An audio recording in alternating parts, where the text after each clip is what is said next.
Meet Ali Bennett, a friend of mine, a young Muslim born and raised in Sydney, Australia, who has lived quite a successful life. However, it was only recently that his life took a dramatic turn. This is Ali's story. Where are you at now with your life? What's happened to you? And at this point in my life, wallah,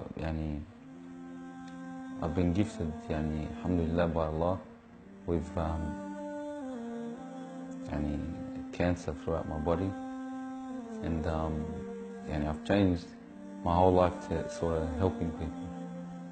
Why do you call it a gift, Ali? And alhamdulillah, it's a gift because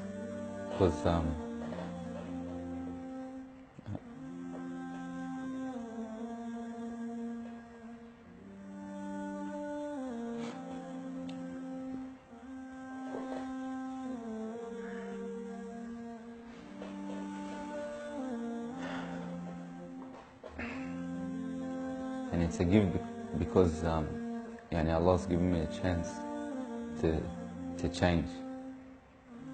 What has having cancer, what has it opened your eyes to? SubhanAllah, everything in life, even the smallest gift, like breathing fresh air.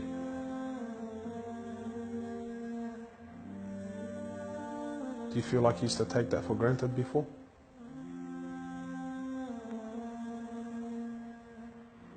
How long have you had cancer?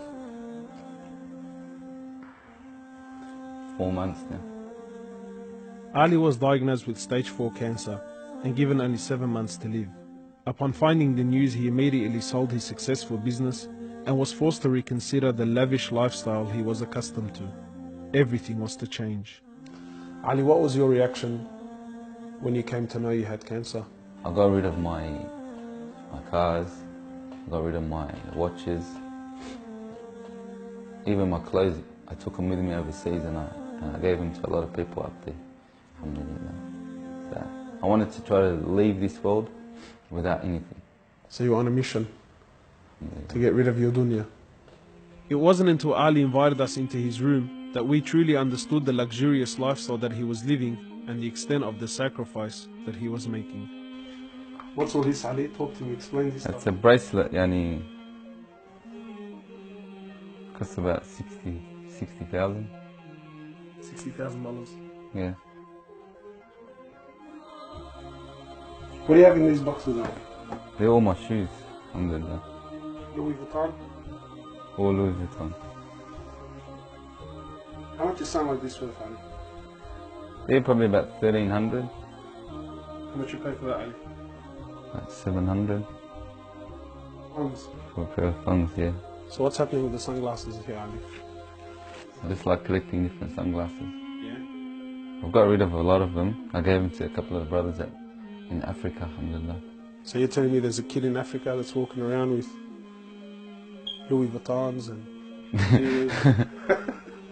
Can I try one of these hats on? I've only mentioned them in my talks like 100 times. You can try the red one on. It's limited edition one.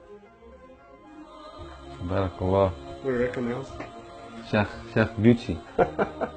Ali's interest in the dunya has left him abruptly and no longer holds a place in his heart. So Ali, what do you feel now like when you look at this?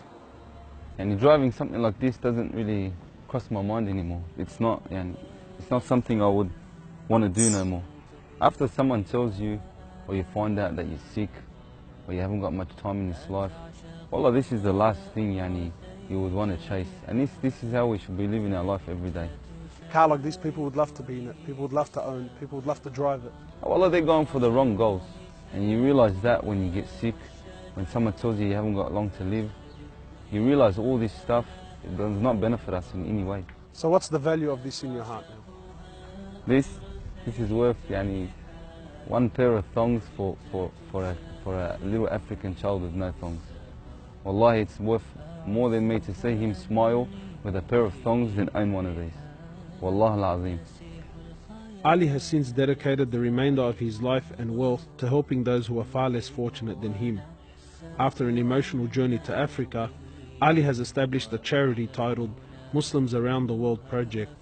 The organization wasted no time in the construction of a masjid and a school in Africa to serve as an ongoing charity for him when he finally has to depart this world.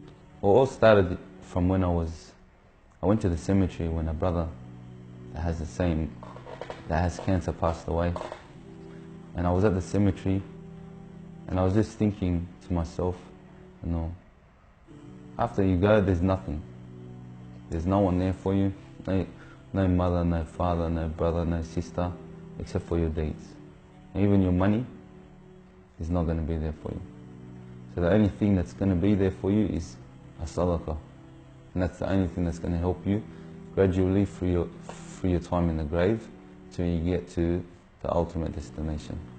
As the reality of death further sinks in, Ali spends most of his personal time in preparing himself for his final meeting with his Creator, Allah. The Prophet of Allah says, sallallahu alaihi wasallam, more or less, he says, he who loves to meet Allah, Allah loves to meet him. And he who hates to meet Allah, Allah hates to meet him. Are you loving to meet Allah?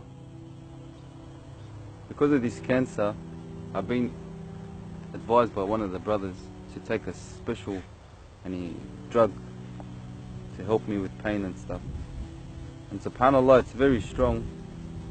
I took a bit too much and I came into a whole different world within not knowing where I was, and it was very hard for me.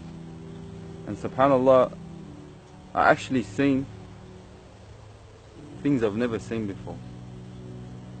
And my family were there all standing around me, and I was pointing up and I was saying, Ya Allah, take me. And it was that beautiful what I was seeing, I just wanted to go. And the next day, subhanAllah, I woke up and I was upset that Allah didn't take me.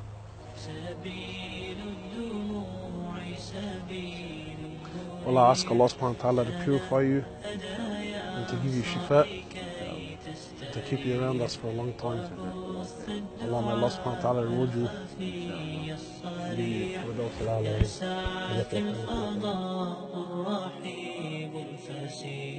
سبيل الدموع سبيل مريح، هدايا صاحي كي تستريح.